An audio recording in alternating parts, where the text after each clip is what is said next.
Microsoft Excel প্র্যাকটিক্যালের বিষয় নিয়ে আলোচনা করছি। এই ভিডিওতে আমি তোমাদের অ্যাভারেজ ইফ ফাংশনটা কি করে ব্যবহার করতে হয় সেটা দেখাবো।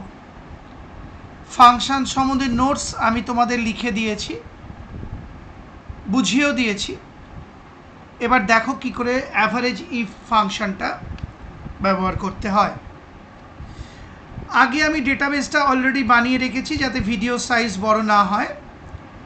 দেখতেই পাচ্ছ ডেটাবেসে রয়েছে item, region, sales amount. Item মানে বিষয়, রিজিয়ন মানে অঞ্চল, আর সেলস অ্যামাউন্ট মানে বিক্রি বা বিক্রয়। আইটেমে ফলের নাম লেখা রয়েছে, রিজিয়নে বিভিন্ন রিজিয়ন বা অঞ্চলের নাম লেখা হয়েছে, Northern region, southern region, eastern region ইত্যাদি। আর সেলস অ্যামাউন্টে সেলস অ্যামাউন্টগুলো লেখা রয়েছে। অর্থাৎ গ্রেপস বা আঙুর নর্দার্ন রিজিয়নে 10,000 টাকার বিক্রি হয়েছে, অ্যাপেলস বা আপেল সাউদার্ন রিজিয়নে 30,000 টাকার বিক্রি হয়েছে ইত্যাদি। এবার আমাকে নির্ণয় করতে হবে অ্যাভারেজ সেলস ইন নর্থ, অর্থাৎ নর্দার্ন রিজিয়নে গড় বিক্রি কত টাকার হয়েছে। এই কাজটা আমি অ্যাভারেজ ইফ ফাংশন দিয়ে নির্ণয় করব। লক্ষ্য করো, আমি এই সেলটায় ক্লিক করলাম, সেল পয়েন্টার চলে গেল সেই সেলটায়, অর্থাৎ এই সেলটাই হয়ে গেল কারেন্ট অ্যাক্টিভ সেল। এবার আমি ফাংশনের ফরম্যাটটা টাইপ করব। তোমরা লক্ষ্য করো, ফার্স্ট ইজ ইকুয়াল টু, তোমরা জানো ফাংশন বা ফর্মুলা ব্যবহার করতে গেলে ফার্স্ট ইজ ইকুয়াল টু চিহ্নটা টাইপ করতেই হয়, নয়তো কাজ হয় না। এবার আমি লিখছি অ্যাভারেজ ইফ ফাংশনটার নাম। আবার বলে দিচ্ছি এখানে কিন্তু কোনো স্পেস নেই, নো স্পেস। অ্যাভারেজ ইফ একটা গোটা শব্দ, স্পেস দিলেই কিন্তু ভুল হবে। এবার আমি ব্র্যাকেট স্টার্ট করলাম। ফার্স্টে আমাকে বলতে হবে ডেটা রেঞ্জ, অর্থাৎ যে ডেটা রেঞ্জে আমাকে শব্দটা বা বিষয়টাকে খুঁজতে হবে বা সন্ধান করতে হবে। আমি ডেটা রেঞ্জ, এই ডেটা রেঞ্জটা ব্যবহার করব এই যে এখান থেকে এই পর্যন্ত। অর্থাৎ প্রথমে স্টার্টিং সেল রেফারেন্স এইটার দেব, এই সেলটা, এই যে আমি মাউস নাড়াচ্ছি দেখো, তার মানে C2, এই আমি লিখলাম C2। তারপর আমি লিখলাম কোলন, অর্থাৎ C2 থেকে, আর শেষ সেলটা হচ্ছে এইটা, এই ডেটা রেঞ্জের শেষ সেলটা এইটা, অর্থাৎ C9। আবার বলছি, এই যে ডেটা রেঞ্জটার এই স্টার্টিং সেল হচ্ছে এইটা, তাহলে এই স্টার্টিং সেলটা রেফারেন্স হচ্ছে C2। আমার মাউস পয়েন্টার খেয়াল করো। আর এই ডেটা রেঞ্জের শেষ সেল হচ্ছে এইটা, অর্থাৎ এন্ডিং সেল। এই এন্ডিং সেলের রেফারেন্সটা হচ্ছে C9। সেই জন্যই আমি লিখলাম দেখো C2 কোলন C9, অর্থাৎ C2 থেকে C9 পর্যন্ত ডেটা রেঞ্জটা বলা হয়ে গেল। এবার আমি একটা কমা দিলাম। তারপর আমাকে লিখতে হবে ক্রাইটেরিয়া, অর্থাৎ যে শব্দটা আমি সন্ধান করতে চাই ডাবল কোটেশনে লিখতে হয়। দেখো আমি লিখছি ডাবল কোটেশনে নর্থ, অর্থাৎ নর্থ হলো আমার ক্রাইটেরিয়া, অর্থাৎ নর্থ শব্দটাকে আমি সন্ধান করতে চাই, কমা। এবার আবার ডেটা রেঞ্জ দিতে হবে যার মধ্যে অ্যাভারেজটা বেরোবে, অর্থাৎ এই সেলস অ্যামাউন্টগুলোর মধ্যে আমাকে অ্যাভারেজ বার করতে হবে বা গড় বার করতে হবে। তাহলে এই ডেটা রেঞ্জটা আমাকে উল্লেখ করতে হবে। এই ডেটা রেঞ্জের স্টার্টিং সেল এইটা, এই যে আমি মাউস নাড়াচ্ছি, অর্থাৎ D2। সুতরাং আমি এখানে টাইপ করলাম D2, ক্যাপিটাল লেটারই করি, বুঝতে তোমাদের সুবিধা হবে, D2।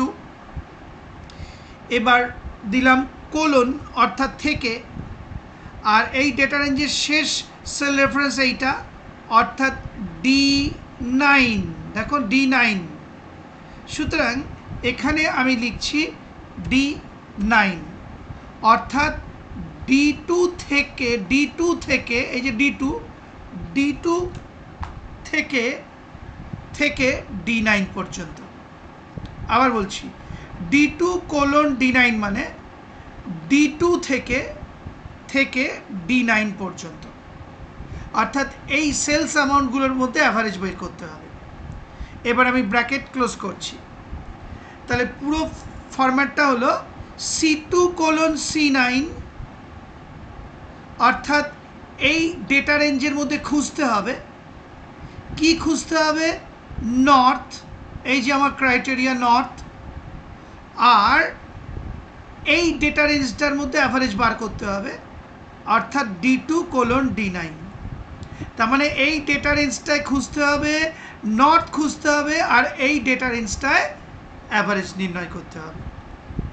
এবার আমি একটা এন্টার মারবো, দেখো এই এন্টার কি প্রেস করলাম, সঙ্গে সঙ্গে তোমার অ্যাভারেজ বেরিয়ে এলো 35,000, অর্থাৎ নর্দার্ন রিজিয়নে বিক্রি হয়েছে 10,000, আবার নর্দার্ন রিজিয়নে বিক্রি হয়েছে 50,000, আবার নর্দার্ন রিজিয়নে বিক্রি হয়েছে 40,000, আবার নর্দার্ন রিজিয়নে বিক্রি হয়েছে 40,000। এই কয়েকটা নর্দার্ন, তার মানে এই 10,000, 50,000, 40,000 আর 40,000, এই চারটে ভ্যালুর অ্যাভারেজ হলো 35,000, অর্থাৎ নর্দার্ন রিজিয়নে গড়ে 35,000 টাকার মাল বিক্রি হয়েছে বা আইটেম বিক্রি হয়েছে। চলে এলাম পরেরটায়, আমাকে আবার নির্ণয় করতে হবে অ্যাভারেজ সেলস ইন সাউথ, অর্থাৎ সাউদার্ন রিজিয়নে অ্যাভারেজ সেলস কত হয়েছে। আবার আমি মাউস পয়েন্টারটাকে এই সেলে ক্লিক করলাম, পাশের সেলে, কারণ ফাংশন সবসময় একটা আলাদা সেলে লিখতে হয়। আবার আমি টাইপ করছি, দেখো is equal to average if, দেখতেই পাচ্ছ কোনো স্পেস হবে না। আচ্ছা, এখানে একটা এ পড়বে, বানান ভুল হলে কিন্তু কাজ হবে না, লক্ষ্য রেখো। অ্যাভারেজ, হ্যাঁ average if first bracket start. আবার আমাকে ডেটা রেঞ্জটা বলতে হবে, অর্থাৎ যার মধ্যে খোঁজা হবে। তার মানে এটাই হচ্ছে আমার ডেটা রেঞ্জ, এই যে স্টার্টিং রেফারেন্স এইটা, অর্থাৎ C2।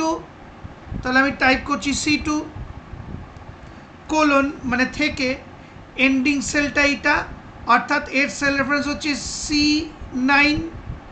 তাহলে আমি টাইপ করলাম C9, তার মানে দাঁড়ালো C2:C9, অর্থাৎ C2 থেকে C9 পর্যন্ত ডেটা রেঞ্জ। অলরেডি তোমাকে হাইলাইট করে দেখিয়ে দিচ্ছে, দেখো। এবার আমি কমা দিলাম। এবার যে শব্দটা আমায় সন্ধান করতে হবে সেটা লিখতে হবে, মানে ক্রাইটেরিয়াটা ডাবল কোটেশনে। আমি ধরো লিখছি সাউথ, ক্রাইটেরিয়াটা লিখলাম সাউথ, আবার কমা দিলাম। এবার আমাকে আবার ডেটা রেঞ্জ লিখতে হবে, যার মধ্যে আমি অ্যাভারেজ নির্ণয় করব। অ্যাভারেজ নির্ণয় করা হবে এই সেলস অ্যামাউন্টের ডেটা রেঞ্জের মধ্যে, তার স্টার্টিং সেলটা এটা, অর্থাৎ D2। তাহলে আমি এখানে টাইপ করছি, লক্ষ্য করো D2 কোলন, অর্থাৎ থেকে, এন্ডিং সেল রেফারেন্স হচ্ছে এইটা, এই যে মাউস নাড়াচ্ছি, অর্থাৎ D9, দেখতেই পাচ্ছ D9। তাহলে আমি এখানে টাইপ করলাম D9, অর্থাৎ D2:D9, অর্থাৎ D2 থেকে D9, এই যে সেল রেঞ্জটা আমি বলে দিলাম। আচ্ছা, তাহলে কি দাঁড়ালো, এখানে একটা ব্র্যাকেট করে দিলাম। হ্যাঁ, এবার দেখো তাহলে ফর্মুলাটা কি দাঁড়ালো, ফরম্যাটটা C2:C9, অর্থাৎ এই ডেটা রেঞ্জের মধ্যে খোঁজা হবে, কি খোঁজা হবে? সাউথ এই শব্দটাকে, আর D2:D9, অর্থাৎ এই ডেটা রেঞ্জের মধ্যে অ্যাভারেজ নির্ণয় করা হবে। তাহলে এই ডেটা রেঞ্জে খোঁজা হবে, সাউথকে খোঁজা হবে, আর এই রেঞ্জের মধ্যে অ্যাভারেজ নির্ণয় করা হবে। আশা করি বুঝতে পারলে। আমি এবার এন্টার কি প্রেস করব, লক্ষ্য করো এই এন্টার কি প্রেস করলাম, দেখো বেরিয়ে এলো 32,500, অর্থাৎ সাউথে অ্যাভারেজ সেলস হয়েছে 32,500। তার মানে এই দেখো সাউথ 30,000 বিক্রি হয়েছে, আবার সাউথ 35,000 বিক্রি হয়েছে। তার মানে এই 30,000 আর 35,000-এর অ্যাভারেজ নির্ণয় হয়েছে, অর্থাৎ শুধু সাউথের 32,500। তার মানে সাউথে 32,500 টাকার বিক্রি হয়েছে। আবার বলছি, এই যে সাউথ 30,000 আর আবার এই দেখো সাউথ 35,000, তার মানে 30,000 আর 35,000-এর গড় নির্ণয় হয়েছে 32,500, অর্থাৎ সাউথে অ্যাভারেজ সেলস হয়েছে 32,500। আশা করি বুঝতে পারলে।